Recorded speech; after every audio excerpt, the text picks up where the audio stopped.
Pernah nggak sih kamu bangun tidur lalu mendapati kolom komentarmu penuh dengan hujatan, kata-kata kasar, tuduhan, penghakiman, padahal kamu hanya berbagi sesuatu yang menurutmu benar.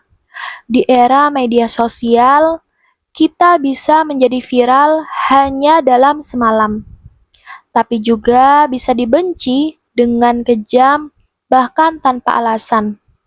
Lalu, bagaimana caranya tetap tenang? Bagaimana menjadi seorang stoik saat dunia maya berusaha menarik kita ke dalam kemarahan? Dunia yang bereaksi terlalu cepat. Media sosial membuat kita hidup dalam badai opini. Semua orang ingin didengar dan semua orang ingin dianggap benar.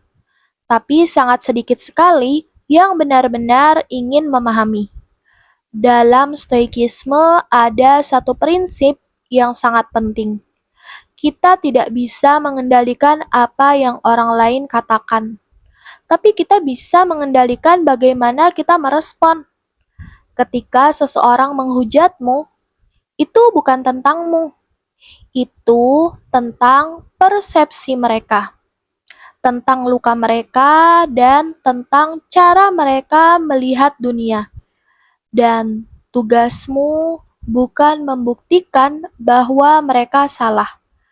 Justru tugasmu adalah tetap menjadi dirimu dan tetap tenang agar kamu bisa tetap waras. Pemisahan antara apa yang bisa dikendalikan dan apa yang tidak. Epictetus, salah satu filsuf stoikisme besar, pernah berkata, beberapa hal ada dalam kendalimu, namun beberapa tidak. Kebahagiaanmu tergantung pada kemampuanmu membedakan keduanya. Jadi, saat dihujat di media sosial, kamu tidak bisa mengendalikan opini orang, algoritma yang memperbesar kebencian, atau rumor yang disebar tanpa dasar. Tapi kamu bisa mengendalikan reaksimu. Kamu bisa memilih untuk tidak membalas dengan kemarahan. Tapi kamu bisa memilih diam, merenung, lalu melanjutkan hidup dengan kepala tegak. Karena orang yang bijak tahu, tidak semua serangan layak untuk dibalas. Terkadang, keheningan adalah bentuk kemenangan tertinggi. Ujian ego dan harga diri. Hujatan di media sosial seringkali melukai ego, bukan jiwa. Ego ingin membalas, ego ingin membuktikan, tapi jiwa hanya ingin damai. Saat kamu memilih menjadi seorang stoik, kamu belajar untuk menunda reaksi. Kamu berhenti bertanya, bagaimana bisa mereka berkata begitu tentangku? Dan mulai bertanya, apakah ini sesuatu yang harus aku simpan di dalam hatiku? Stoikisme bukan tentang menahan emosi, tapi tentang memahami bahwa tidak semua emosi pantas diberi tempat. Kadang, yang terbaik yang bisa kamu lakukan adalah menarik nafas dalam-dalam lalu berkata dalam hati, "Ini bukan tentangku. Aku tidak akan membiarkan kebencian orang lain merusak ketenanganku." Bagaimana sih praktik stoikisme di era digital? Kalau kamu ingin tetap menjadi stoikisme di dunia yang bising, coba lakukan ini. Pertama, pisahkan persona digital dan dirimu yang sejati. Ingat ya, akunmu bukan dirimu. Apa yang orang hujat adalah bayanganmu di layar, bukan manusia utuh yang sedang tumbuh di dunia nyata.